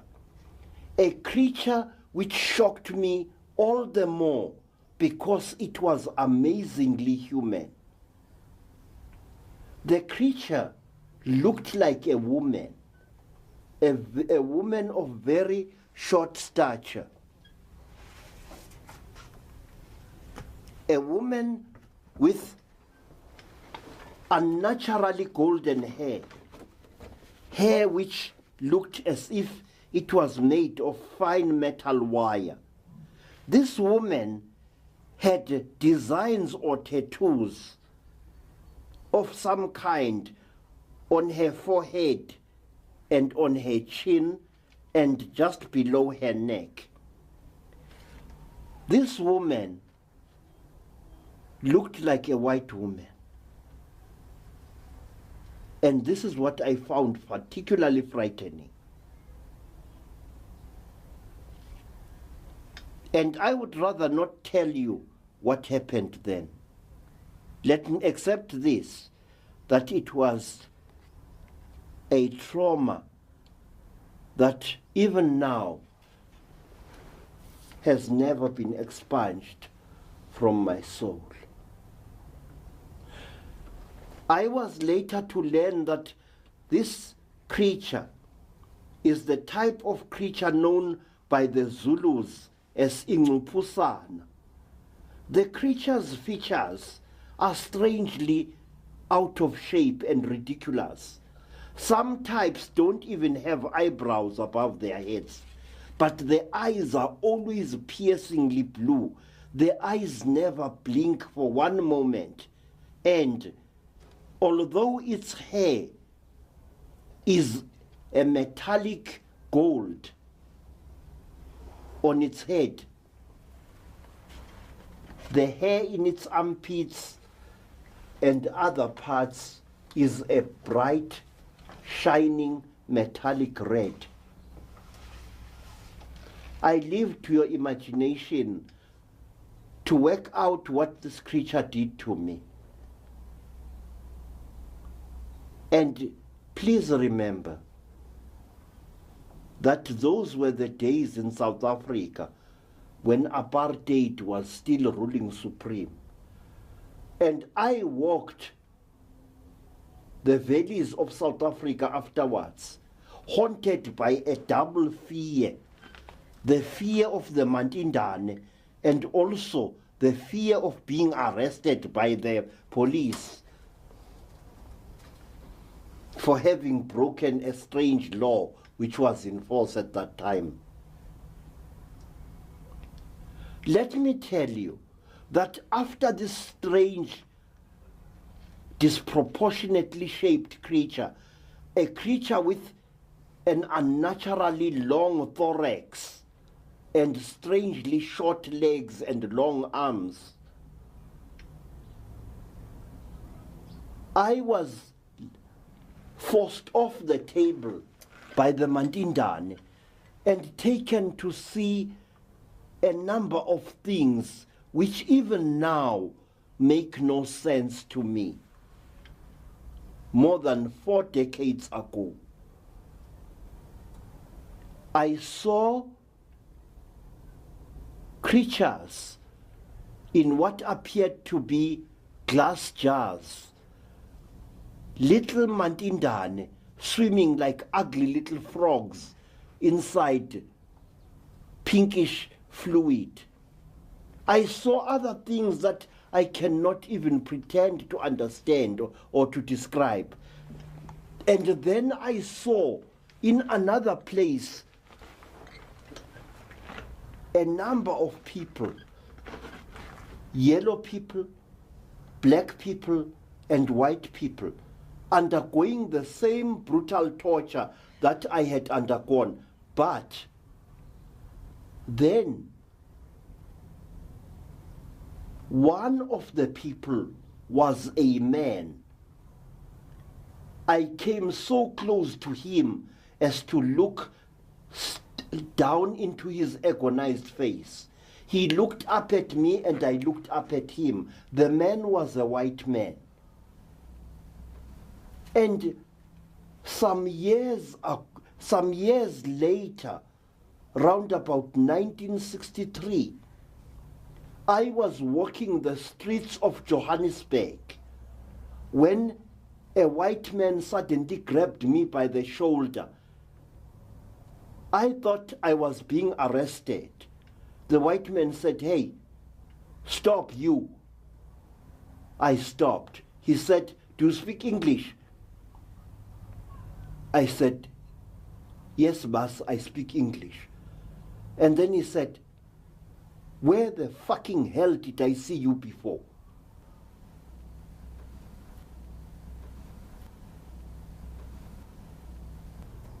"Where did I see you before? Where?" I said, "I don't know, boss." He said, "Listen, don't bullshit me, man. Where did I see you before?" I said, "I don't know." He said, "Were you in Rhodesia?" I said, "Many times, boss." And then he looked at me for a long time, his lips trembling. It was obvious that the man was on the very brink of total insanity. There was a wild look in his gray eyes that chilled me to the core of my soul. His lower lip was trembling and there was spittle on it. And then he pushed me away. And as he walked away, he said, "Stupid kafir, we were in hell together." Those words shall ring in my mind for as long as I live. Stupid kafir, we were in hell together. On the corner of Elof and Marshall Street, in the year of our Lord, 1963. The white man recognized me just as I recognized him. We were in hell together. It was one of the strangest events of my life, but many more were to follow. After I had been released from my strange imprisonment and torture. When I found myself back in the bush, I noticed two amazing things. One, that I was barefooted. I noticed, two, that my clothes were back on my body again, but they were torn and dirty, and they smelt of the interior of the place in which the Mantindane had been torturing me. I remember that my brown trousers was severely torn at the knee and in over the left buttock. My khaki shirt was also torn, hanging almost in tatters from my body. I remember that I painfully made my way along a dusty path, hoping that it would lead me to a village or a kraal. I did not know who I was and where I had come from. My memory was a blank. And as I walked along that path, memory slowly returned. I was Credo Mutwa from South Africa. I was in the land called Rhodesia. And even as I walked painfully hobbling, I came in sight of a homestead, two rondavels, and a square building of mud. And as I approached the homestead, two dogs came at me like thunderbolts. One grabbed my left leg and tore my trousers with one bite of its jaws. I fell to the ground and feebly tried to fight off the dogs, but the animals appeared bent upon murdering me, and I did not wonder, because I smelled strange. A strange alien smell hung over my entire body. I was grey and ashen, as if I had rolled in an ash heap for a number of days. I stank and I was very dirty. My identity documents were gone from my pocket, and so were the keys that I always kept in my pocket. People came out to drive away the dogs, and one of the people, a man, recognized me, and he escorted me towards a distant village where he had seen me living. It was the home of my teacher, a lady of the Makaranga tribe. The man asked me where I had been. I said I did not know. The man told me that I had been missing for 3 days, if not more, and that the tribal police had found my boots on the mountain slope, but the boots had not been unlaced. It was as if some force had sucked me out of both my boots and socks, leaving the footwear and the socks standing there in the veld. It was this that had shocked the denizens of the villages. When I returned to my teacher's home, once more every dog made for me. One actually gave me a painful bite on my right calf, on the calf of my right leg. And then people ran away, some of them, at the sight of me. And it was only my teacher, Mrs. Moyo, who had the presence of mind to take me into one of her huts to have me bathed for over 2 hours in soap and warm water to remove the layers of dirt that now covered my body, and also to remove the stench that hung over my whole person. I was smeared with brilliantine from head to foot in order to kill the awful alien odor that hung over me. And I got sick for 2 whole years, hovering on the brink of madness. Such was the trauma. After my horrible experience, I was to meet other people who had undergone similar experiences. Black men and black women who had been through hell and back, and who carried marks as proof of their awesome experience, who carried injuries to testify that the words they were talking were true.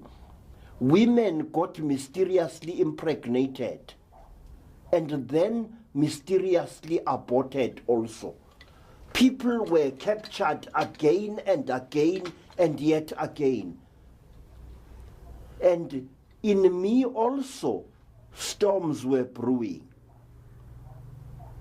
It appeared as if these Mantindane creatures were bent upon following me through wherever I went. I could say more, but I leave that for others to tell when I'm gone from this earth. But let me tell you this, that there is no glory, there is no glamour, there is no sanctity in being captured and tortured by a Mantindane.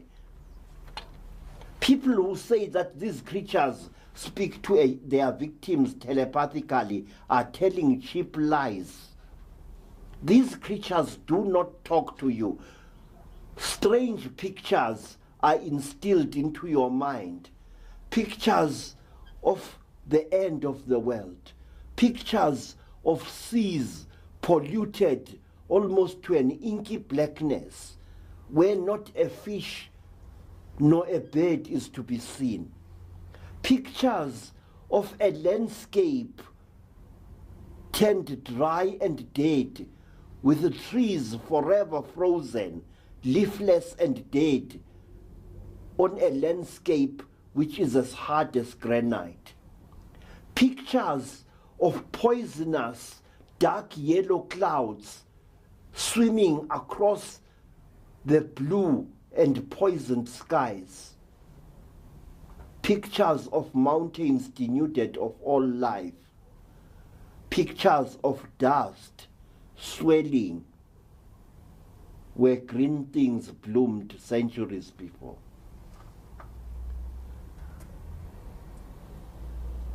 When you have been captured by the Mantinda, you want to find out exactly why this happened to you.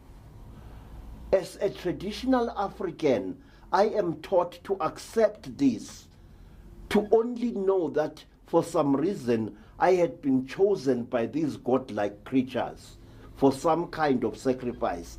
But I refuse to accept this.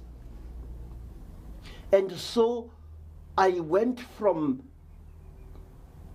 people to people, from group to group, trying to find comfort, hoping to find sense out of something that really made no sense.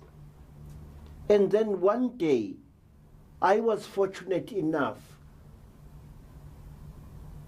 to correspond with a white lady called Elizabeth Clara, who went a long way in trying to make me understand what had happened to me. But my mind was still not satisfied, and it still is not satisfied. I want to know the reason behind the things that the Mantindanes do. I am not one of those who believes that these Mantindanes are experimenting with us. There is too much purposefulness, too much efficiency behind the whole thing. These creatures are harvesting us for some reason. And they are harvesting not only human beings but also animals as well, because they often molest and mutilate animals in the African bush. And each animal that has been molested and killed by the Mantindane is known by a number of facts. One, the animal never rots in the bush as it lies dead. It simply dries up as hard as a board. The many scavengers, the crows, the vultures, and other carnivores that devour dead things in the African bush never touch an animal, whether wild or domestic, which has been killed by the Mantinda. They never do. And if you observe the carcass of such an animal on a dark and moonless night, you will notice that in many parts of it, there is a strange, eerie glow, clearly recognizable in the starlight. What it all means, I do not know. All I do know is that somewhere out there, there are creatures of an extremely high intelligence, creatures that have haunted the lives of our remote ancestors for hundreds, if not thousands of years, creatures that still haunt our lives at this day and this hour.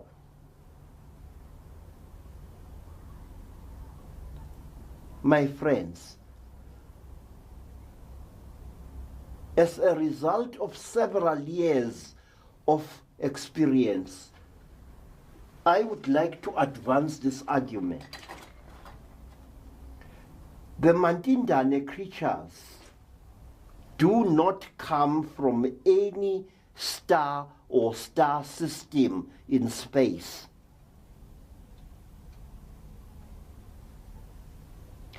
I say that these creatures come from our future. Why do I say so? Because this creature arrives on Earth completely protected by a helmet and a suit of what looks like metal, flexible metal of some kind. The creature's hands, feet, and head are completely protected against our Earth's atmosphere. So is the Ngadla here. It is completely sheathed in heavy metal. But with the Mantindan, the story is different.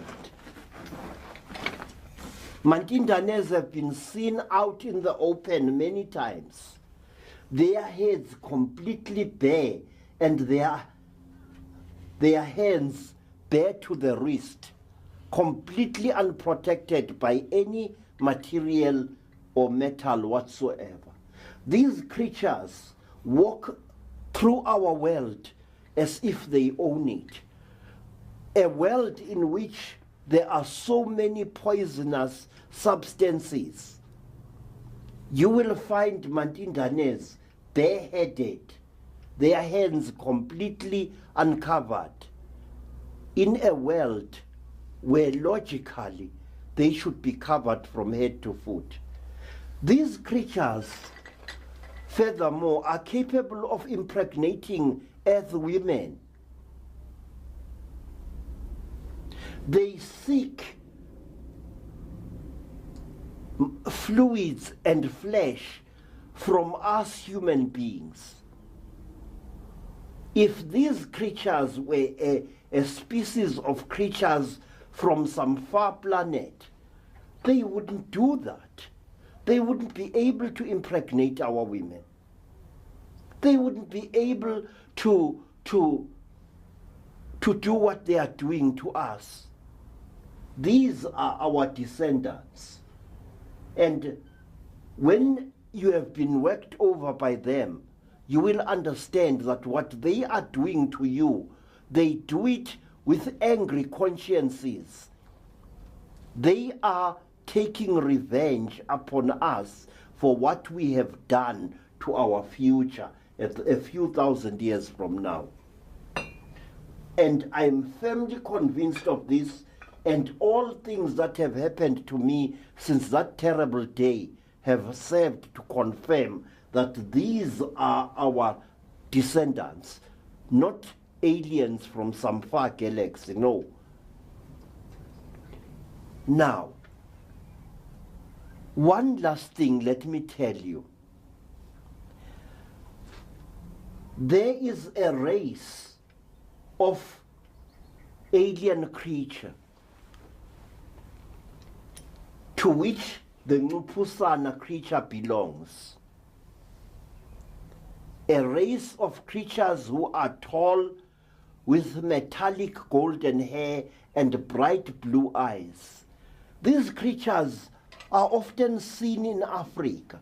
They are known all the way from the Congo Republic right down to Ciskei in South Africa. And black people of many tribes call these creatures by a strange name, a name by which they have known them for hundreds of years. The name Watende, Walende, or Wazungu, or Walungu, or Balungu. Now, when Africans met white people from Europe, they transferred to the white people the name by which they had known these blonde-headed, blue-eyed extraterrestrials. The name was Zungu, Watende, Walende, and Balungu, or Belungu. Now, what does the name Watende mean? It means the people of the whirlwind. So does the word Mzungu, which is used by many tribes in Zimbabwe and elsewhere to refer to white people. So does the Zulu word Mlungu or Umlungu. It means the righteous one of the whirlwind. Why?